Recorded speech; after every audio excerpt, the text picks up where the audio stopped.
Hello everyone, I am Atri. Welcome back to my channel Everyday Echoes Atri.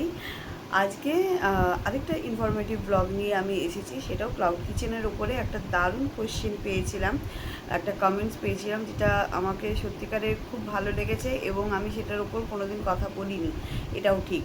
তো আজকে একটু ছোট্ট করে ব্লগটা বানিয়ে আমি তার রিপ্লাইটা করে দিচ্ছি। এত কথা তো কমেন্টে রিপ্লাই করা যাবে না, তো এরকমভাবে আমাকে করতে হচ্ছে।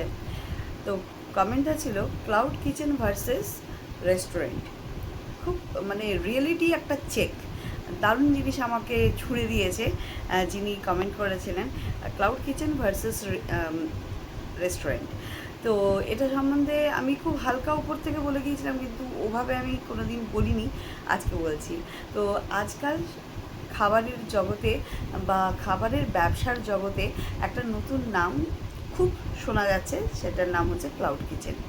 অনেকেই ভাবেন রেস্টুরেন্ট থেকে ক্লাউড কিচেন করা বোধহয় অনেক সহজ, আবার কেউ মনে করেন রেস্টুরেন্ট মানেই হচ্ছে বড় ব্যবসা, বেশি লাভ। কিন্তু বাস্তব দুটো ক্ষেত্রেই আলাদা আলাদা কথা বলে। যেমন দুটোর ক্ষেত্রেই স্ট্রাগল, পরিশ্রম আর রিয়েলিটি আছে।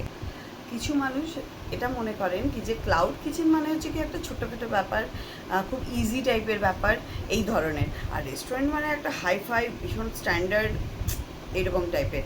কিন্তু সত্যি কথা বলতে রেস্টুরেন্ট খুলতে গেলে প্রথমেই যেটা দরকার সেটা হচ্ছে একটা হিউজ ইনভেস্টমেন্ট।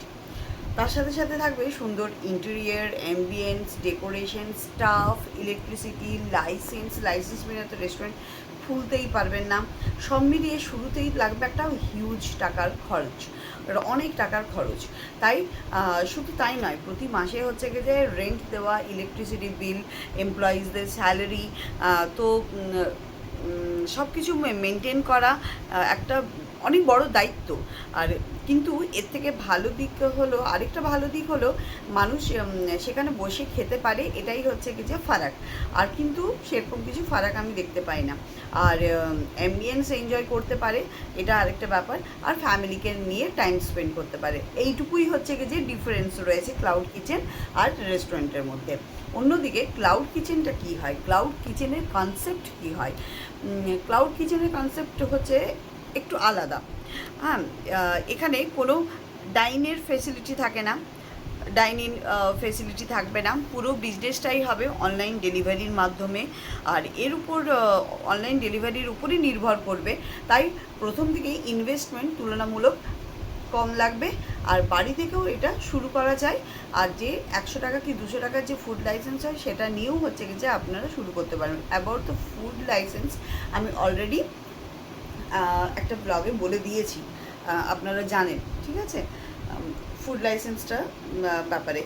তো এইভাবে হচ্ছে শুরু করতে পারেন। আর অনেক মিডল ক্লাস ফ্যামিলি রয়েছেন যারা এটাকে মানে মিডল ক্লাস ফ্যামিলি বা ওয়ার্কিং পিপল আজকাল সাইড বিজনেস হিসেবে এটাকে দুর্দান্তভাবে ক্লাউড কিচেনকে বেছে নিয়েছে, আর দারুণভাবে চুটিয়ে হচ্ছে কি যে বলে না বিজনেস করা, সেটা করছে।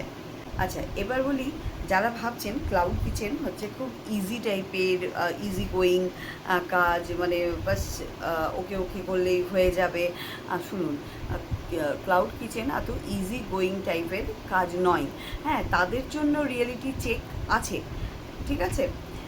এখানে কম্পিটিশন প্রচণ্ড মাত্রায়, কেন কি প্রতিটা সোসাইটিতেই হচ্ছে নিজেদের লোকরাও ক্লাউড কিচেন করছে, আবার বাইরের লোকরাও আছে। তো এখানে কম্পিটিশনটা দারুণ। এখানে এখানে মানুষ পছন্দ করবে যার হাতের টেস্ট ভালো, যে যে যেটা পছন্দ করে সেই রকম টাইপের খাবার দাবার।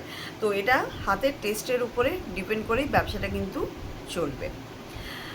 আরেকটা হচ্ছে এখানে কম্পিটিশন, এই যে বললাম ভীষণই রয়েছে। শুধু ভালো রান্না করলেই নয়, এর মধ্যে মানুষ এখানে দেখে packaging, delivery timing, food quality maintain, আর অনলাইন রিভিউজ এবং কাস্টমার হ্যান্ডেলিং সব কিছু একসাথে সামলাতে হয়। রেস্টুরেন্টে যেটা অত কিছু না দেখলেও হয় আর কি। রেস্টুরেন্টে কাস্টমার একবার হয়তো গেল, সে যেমনই খাবার খেলো, সেখানে হয়তো কিছু রিভিউজ দিল, বললো, সেকেন্ড টাইম নাও গেল, তাতে রেস্টুরেন্টওয়ালাদের কোনো কিছু এসে যায় না। কিন্তু ক্লাউড কিচেনে কি হয় কি যে আপনি একটা ভালোভাবে রান্না করুন এবং রিপিটেড কাস্টমার যদি না পান, তাহলে কিন্তু ক্লাউড কিচেন চলবে না। ফারাকটা বুঝতে পেরেছেন? এবার বলি, রেস্টুরেন্টে কাস্টমার খাবার গরম না পেলে হয়তো সঙ্গে সঙ্গে কমপ্লেন করতে পারেন, কিন্তু ক্লাউড কিচেনে খাবারে হচ্ছে ওই ডেলিভারি বয়ের মাধ্যম দিয়েই পৌঁছোয় এবং ট্রাফিক, ওয়েদার, ডিলে সব কিছুই এর উপর প্রভাব পড়ে। ফুড কোয়ালিটির উপরও কিন্তু প্রভাব পড়ে।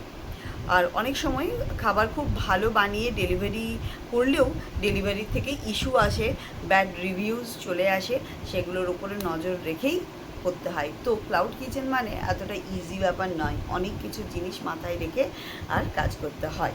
আপনাদেরকে এর আগেও আমি বলেছি সুইগি জোম্যাটোর কথা। তো এবার শুনুন, কমিশনের ব্যাপারটা আসছে। আরেকটা বড় বিষয় হলো যে অ্যাপসের থ্রু দিয়ে যে কমিশন, সুইগি জোম্যাটোর প্ল্যাটফর্ম চার্জ এত বেশি থাকে, যার ফলে হচ্ছে কি যে প্রফিট মার্জিন দেখতে পাওয়া যায় না। তাই জন্য ক্লাউড কিচেনের মানুষজনরা নিজেরা ডেলিভারি করে বা কোনো একটা ডেলিভারি বয়কে রাখলেও আপনি আপনার প্রফিট দেখতে পাবেন। রেস্টুরেন্টদের ক্ষেত্রে সেটা সম্ভব হয় না, যার ফলে ওরা ওই সুইগি জোম্যাটোর থ্রু দিয়ে করে এবং ওদের প্রাইসেসগুলো হাই রেঞ্জের থাকে। বাইরে থেকে মানুষ ভাবে অনেক প্রফিট মানে হচ্ছে অনেক অর্ডার মানে হচ্ছে কি যে অনেক প্রফিট, তা কিন্তু একদমই নয়।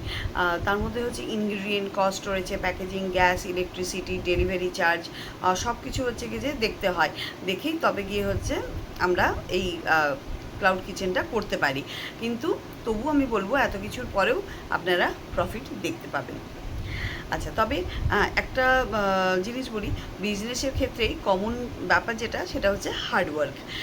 সকাল থেকে রাত পর্যন্ত প্ল্যানিং করা, প্রিপারেশন নেওয়া, কাস্টমার স্যাটিসফ্যাকশন সব কিছুতেই আছে একটা ডেডিকেশন। আর ওই ডেডিকেশনটা যদি না থাকে তাহলে কিন্তু কোনো কিছুতেই হবে না, রেস্টুরেন্টেও হবে না, ক্লাউড কিচেনেও হবে না।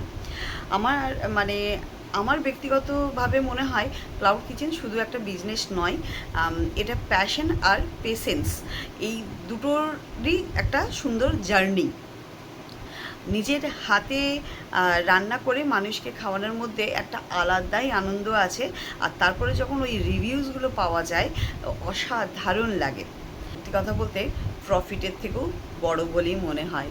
এবার বলি, রেস্টুরেন্ট হোক বা ক্লাউড কিচেন, দুটোই অত সহজ নয়। সোশ্যাল মিডিয়াতে হয়তো সবসময় গ্ল্যামারাস লাগে, অনেক কিছু রেস্টুরেন্ট গ্ল্যামারাস লাগে, সব কিছু লাগে, ক্লাউড কিচেন বাড়িতে বসে কাজ করছি, হ্যাঁ, এই সমস্ত ব্যাপারগুলো দেখতে লাগে। কিন্তু আমি বলবো কি যে ক্লাউড কিচেনের খাবার দাবার অনেক বেটার দেন রেস্টুরেন্ট। ঠিক আছে, হতে পারে এরপরে নেক্সট আমার ব্লগটা এর উপরেও আসতে পারে, দেখব সেটা। হ্যাঁ, আমাকে বহু মানুষ এখানে জিজ্ঞেসও করেছে, তবে আমার মনে হচ্ছে কি যে নেক্সট ব্লগটায় এর উপর আমি একটা তৈরি করব। তবে ওই যে বললাম অনেক কিছু গ্ল্যামারাস মনে হয়, কিন্তু ভিতরে থাকে প্রচুর পরিশ্রম, টেনশন আর স্লিপলেস নাইটস। কেন কি আমাকে আগের দিন থেকে রেডি করতে হয়, ভাবতে হয় আমি কি দেবো, কি দিলে ওটা সেলেবল হবে খাবার দাবারটা। কেন কি আমি তো আর হচ্ছে চ্যারিটি করছি না, সেল করছি, তো যার ফলে আমাকে এটা একটা প্ল্যানিং করতেই হয়। তবে শেষ কথা বলি যে কোনো কাজই ছোট নয়, আর যদি ভালোবাসা আর পরিশ্রম দিয়ে করা যায় তাহলে ছোট কিচেন থেকেই বড় স্বপ্ন তৈরি করা সম্ভব। আর এটা সত্যি সম্ভব। কেন কি আমি আমার ফ্যামিলি, আমার বাচ্চা, আমার অফিস সমস্ত কিছু দেখার পর যখন ক্লাউড কিচেন করতে পারছি, দ্যাট মিনস এটা পসিবল, আপনারাও পারবেন করতে। চলুন, আজকের কোয়ারিজটা হয়তো আমি খুব মানে মোটামুটি আমার যতটা কনসেপ্ট আছে সেইভাবে আমি ক্লিয়ার করে দিতে পেরেছি আপনাদেরকে। আর আরও কিছু কোয়ারিজ থাকলে অবশ্যই আমাকে জানাবেন, আমি ব্লগ বানিয়ে বলে দেবো। আর নেক্সট ব্লগটা আমার সম্ভবত মনে হচ্ছে আসবে, বোধহয় একটা মানে কমেন্ট দেখেছিলাম। আর মানে আমার কিছু মানুষজন আমাকে এমনি ভার্বালি জিজ্ঞেস করেছিল কি যে মানে কী ফারাক আছে, কী তফাৎ রয়েছে রেস্টুরেন্ট আর ক্লাউড কিচেনের। হতে পারে নেক্সট ব্লগটা ওটার উপরে আসতে পারে। ঠিক আছে, চলুন, আজকের ব্লগটা ভালো লাগলে একটা লাইক, শেয়ার, সাবস্ক্রাইব করে দেবেন, আর অবশ্যই কমেন্ট করবেন। দেখা হবে নতুন ব্লগের সাথে। টাটা, নমস্কার, থ্যাংক ইউ সো মাচ।